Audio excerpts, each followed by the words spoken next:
بسم الله و الصلاة و السلام علی رسول الله و علی آله و صحبه و من والاه، اما بعد. السلام علیکم و رحمت الله و برکاته.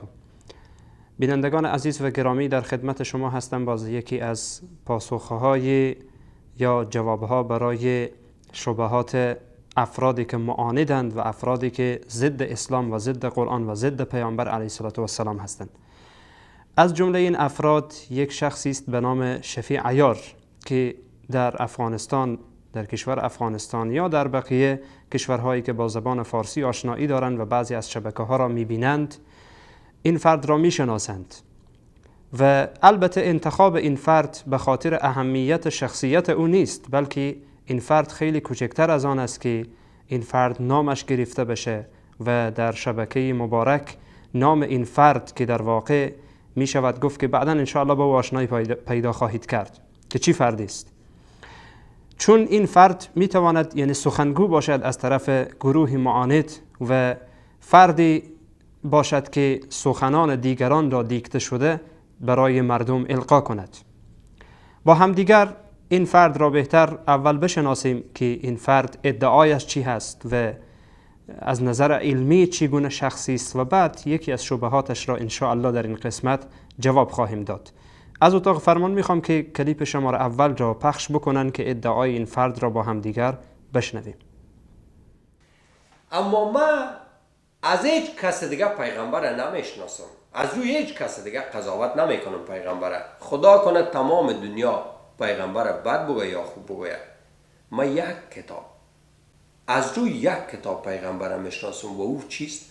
قرآن پاک.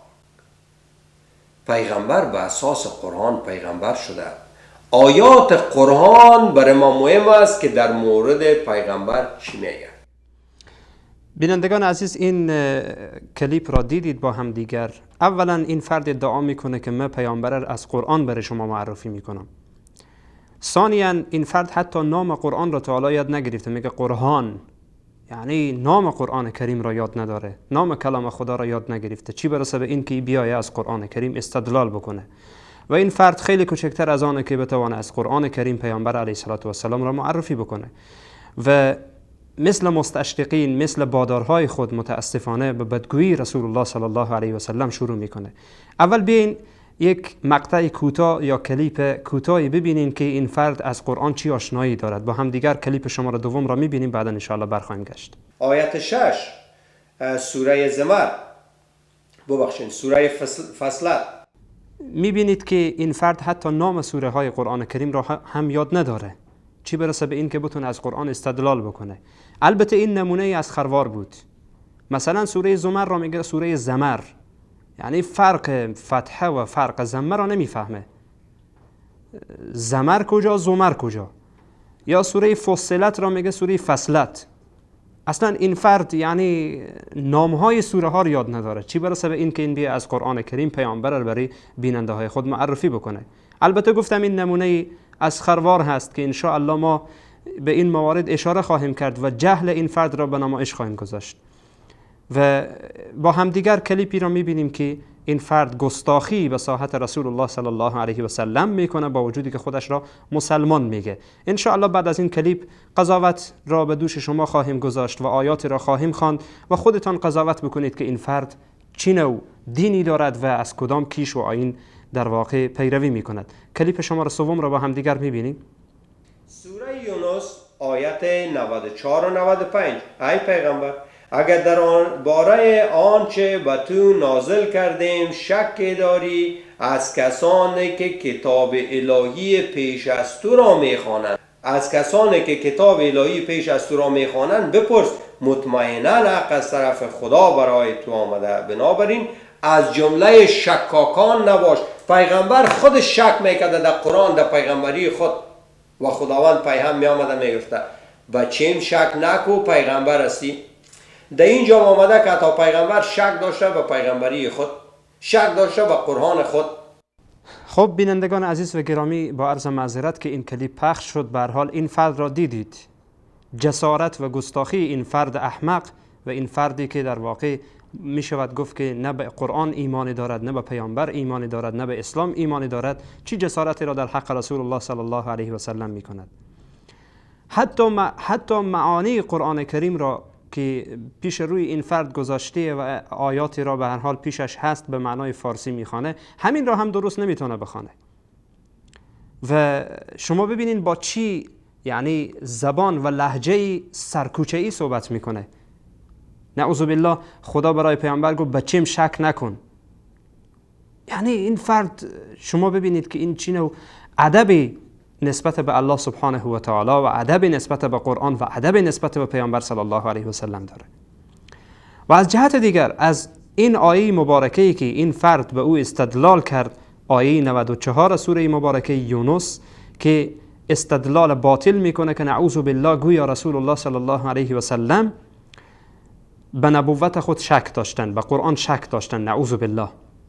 و این فرد در کلیپ دیگری میگه که من اگر، خودش میگه، خود را میگه من اگر به قرآن شک داشته باشم خب مسلمان گفته نمیشم. نعوذ بالله میخواد نتیجه بگیره که یعنی رسول الله صلی الله علیه و سلم ایمان نداشتن. نعوذ بالله. این فرد با این جسارت به اینجا میرسه که پیامبر علیه السلام به نبوت خود و به قرآن شک داشتن و ایمان نداشتن. نعوذ بالله. ما اولین آیه مبارکه را شرح میدیم، بعدا ان شاء الله آیات دیگری را تلاوت خواهیم کرد که در واقع شخصی که به نبوت پیامبر، شخصی که به قرآن کریم ایمان نداشته باشه و متردد و در واقع شخصی باشه که تردید بکنه در آنچه که پروردگار متعال فرستاده، الله متعال حکمش را بیان میکنه. اول در این آیه مبارکه که این فرد خب عربی خواندن قرآن کریم را یاد نداره، دیدیم در کلیپ قبلی که حتی نام سوره های قرآن را یاد نداره. ما به صورت عربی اول آیات قرآن کریم را تلاوت میکنیم، بعد ان شاء الله به شرح و ترجمهش خواهیم پرداخت. الله متعال میگه که برای پیامبر میگه فإن كنت في شك مما انزلنا إليك فاسأل الذين يقرؤون الكتاب من قبلك لقد جاءك الحق من ربك فلا تكونن من الممترين. الله متعال میگه اگر تو در شک هستی از آنچه که ما نازل کردیم برای تو، فاسأل الذين يقرؤون الكتاب من قبلك، پرسان بکن از اهل کتاب، چون در میان اهل کتاب مشهور بود در عهد جدید و عهد عتیق، در تورات و در انجیل صفات رسول الله صلی الله علیه و سلم گفته شده بود، اونها میشناختن پیامبره. الله متعال هم میگه که اینها مثل که حتی بیشتر از این که فرزندای خود بشناسن، رسول الله صلی الله علیه و سلم را بیشتر از آن میشناختن. بعد الله متعال در ادامه میگه فلا تکونن من الممترین. شخص همین بخش آیه را گرفته استناد میکنه که نعوذ بالله رسول الله صلی الله علیه و سلم به نبوت خود شک داشتن یا به نبوت خود ایمان نداشتن. نعوذ بالله. جواب از چند جهته. اول این که بعضی از این آیاتی که در قرآن عظیم الشان میاد مخاطب رسول الله علیه السلام هستند، مخاطب شخص پیامبرن اما هدف امت پیامبرن، هدف دیگر مخاطبین قرآن کریم هستند. و ما هم این در اصطلاحات را در به هر حال ارتباطات و روابط اجتماعی روزمره خود داریم. اگر خواسته باشیم یک شخص را بفهمانیم، به یک شخص دیگر میگیم که اون پای خود را جمع بکنه و متوجه بشه. در واقع هدف ما این شخص طرف مقابل نیست که حالا او را مخاطب قرار دادیم. هدف ما اشخاص دیگر یا فرد دیگری است که حالا در کنار او ایستاده هست و صدای ما را میشنوه و متوجه است.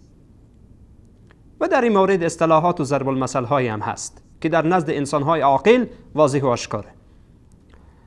دومین که خداوند متعال در این آیه نمیگه که پیامبر تو در شکی. این انسان احمق و جاهل به اندازه نادانه در اصطلاحات فارسی، حتی چی برسه به اصطلاحات عربی، به اندازه جاهل و نادانه که فرق این را نمیدانه که الله متعال میگه فإن كنت، اگر تو باشی. نمیگه که تو هستی، نمیگه که تو در شکی، میگه اگر که باشی. یعنی الله سبحانه و تعالی با این وضاحت و با این در واقع صراحت الله متعال سبحانه و تعالی بیان میگه. ما در قرآن کریم و در اصطلاحات عربی این را فراوان داریم.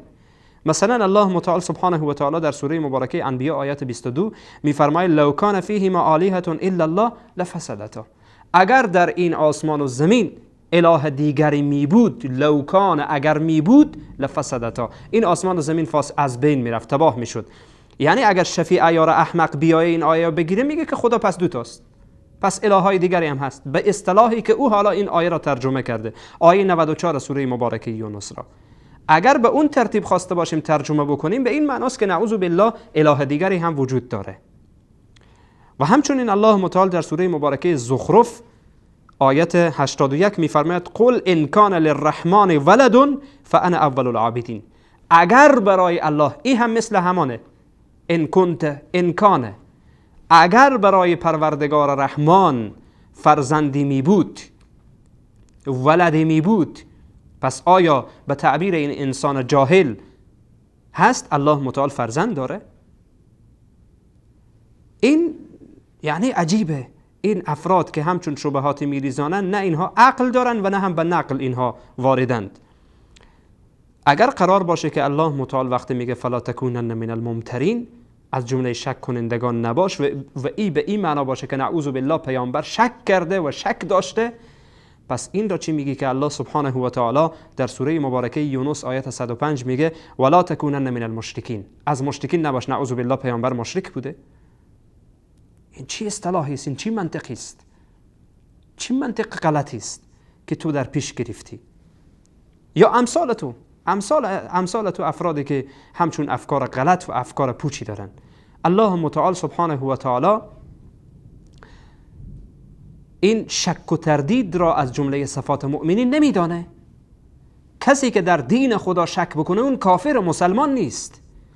و این فرد هم دقیقا همین را میخواد که نعوذ بالله بگه که پیامبر کافر بوده. عجیبه. پیام آور قرآن را میگه کسی که قرآن را آورده نعوذ بالله آن را تکفیر میکنه. الله متعال میگه در سوره مبارکه حجرات آیت 15 میفرماید انما المؤمنون الذين آمنوا بالله و رسوله ثم لم يرتابوا. مؤمنین کسانی که به الله و پیامبرش ایمان آوردند و در آن شک نکردند، در آن شکی در آنها به وجود نیامده، تردیدی در آن نکردند. نعوذ بالله پیامبر تردید کرده. این انسان احمق میگه پیامبر کامل نبوده، پیامبر در ایمان خود شک داشته. نعوذ بالله. ولی الله سبحانه و تعالی در سوره مبارکه یاسین ببینید چی میگه. میگه یاسین والقرآن الحکیم انک لمن المرسلین علی صراط مستقیم. ای پیامبر تو بر راه راست هستی. اما این احمق چی میگه؟ میگه نعوذ بالله پیامبر علیه السلام شک داشته.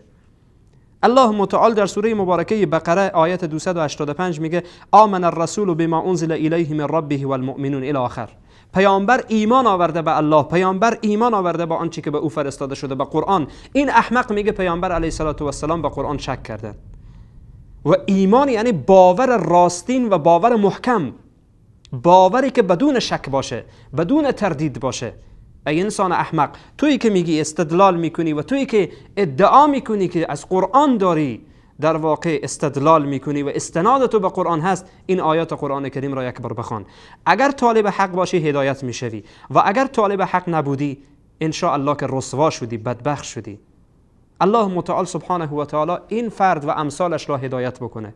این جواب کوتاهی بود، چون نمیخواهیم که از این بیشتر به این بحث را گسترده بکنیم و به این فرد بپردازیم. فقط به صورت کوتاه و فشرده خواستیم که آیات از قرآن کریم، فقط آیات از قرآن کریم جواب این فرد را میدهیم، چون این فرد نه تنها این که تنها به پیامبر علیه السلام کافره، بلکه به آیات قرآن کریم هم کافره. اینها را هم قبول نمیکنه.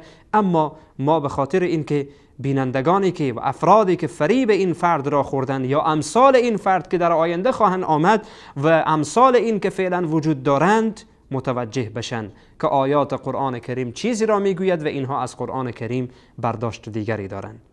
همه شما را به الله پاک بی همتا میسپارم. الله سبحانه و تعالی یار و مددگار همه من و شما باشد. و السلام علیکم و رحمت الله و برکاته.